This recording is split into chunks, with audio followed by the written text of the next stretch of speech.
Hello everyone, কেমন আছেন সবাই? আশা করি ভালো আছেন। আর আমি অনেক ভালো আছি। আজ বানাবো চিংড়ি মাছের মালাইকারি। পেঁয়াজ, আদা, রসুন, টমেটো সব পিউরি করে বেটে বুটে গুছিয়ে নিয়েছি। আর এখানে চিংড়িগুলো ধুয়ে কেটে নুন হলুদ মাখিয়ে নিচ্ছি। এইবারে কড়াই দিয়ে দেবো তেল, সর্ষের তেল দিয়ে একে একে মাছগুলোকে সব ভেজে নেব। খুব বেশি ভাজবো না, হালকা হালকা ভেজে মাছগুলোকে উঠিয়ে নেব। আর এই বড় বড় চিংড়ি অনেক দিন পরে কিনলাম, আর এটা খেতে খুব ভালোবাসে বাড়ির ছোটো থেকে বড় সকলে। তোমরা কেমন ভালোবাসো কিনা সেটা অবশ্যই কমেন্ট করে জানিও। তো কথা বলতে বলতে আমার মাছগুলো ভাজা হয়ে গিয়েছে। এবারে দিয়ে দেবো গোটা গরম মশলা ফোড়নে। এবারে ওর মধ্যেই দিয়ে দেবো আমি পেঁয়াজ বাটা, দিয়ে বেশ করে একটু নাড়িয়ে চাড়িয়ে নেব। নাড়িয়ে চাড়িয়ে নেওয়ার পরে একে একে আমি দিয়ে দেবো প্রত্যেকটা মশলা পরপর। বেশ সুন্দর সুগন্ধ আসবে, পেঁয়াজটা একটু হালকা কাঁচা গন্ধটা কেটে গেলে এরপরে আমি ওর মধ্যে দিয়ে দেবো আদা বাটা। আদা বাটা দিয়ে ভালো করে নেড়ে চেড়ে নেবো। আদা রসুন আমি একসাথেই পেস্ট করে নিয়েছি, আলাদা করে করিনি। তো এবারে ভালো করে মশলাটা কষিয়ে নেব। এই আদা রসুন পেস্টটা দেওয়ার পরে খুব সুন্দর একটা গন্ধটা আসবে। তারপরে দিয়ে দেবো টমেটো পিউরি। টমেটো পিউরিটা দিয়ে নেড়ে চেড়ে নেব। দিয়ে দেবো এবারে বেটে রাখা নারকোলটা দিয়ে এবারে ভালো করে গ্রেভিটাকে নেড়ে নেব যতক্ষণ না তেলটা ছেড়ে দেয়।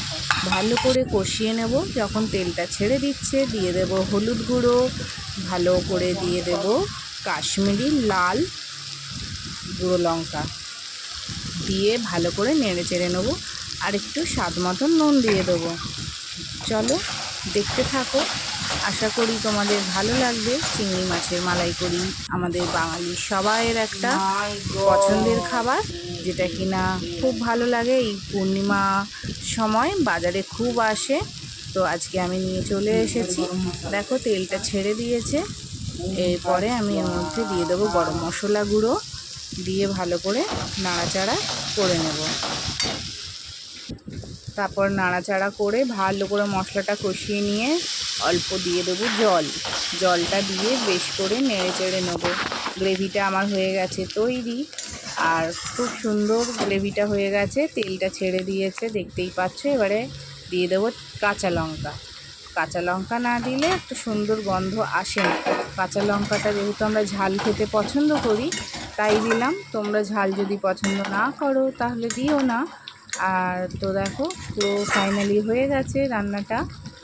একটু ফুটে উঠলে ঢেকে দেবো। ফুটে উঠলে ভালো করে তেলটা যখন ওপর থেকে ছেড়ে যাবে এবারে দিয়ে দেবো নারকেলের দুধটা। যেই দুধটা রেখে দিয়েছিলাম, নারকেল বেটে তো আগেই দিয়ে দিয়েছি, ওপর থেকে নারকেলের দুধটা দিয়ে ঠিক এই রকম দেখতে হয়েছে। খুব লোভনীয় হয়েছে না? চলো খেতে বসবো, সবাইকে ডেকে নিয়ে খেতে বসবো সকলে। আর চিংড়িগুলো বেশ সুন্দর গোটা গোটা রয়েছে। ছোটোবেলায় এর থেকে বড় বড় চিংড়ি আমরা পুকুরে ধরতাম, দেখতে খুব ভালো লাগে আর খেতেও দারুণ লাগে। একে একে প্রত্যেকের বেড়ে নিচ্ছি বাটিতে, সবাইয়ের ভাগে আছে 3 পিস করে। আমার তো খুব ভালো লাগছে গরম গরম মালাইকারি দিয়ে ভাত খেতে। স্নান করে চলে এসেছি। তোমাদের কেমন লাগলো? টাটা।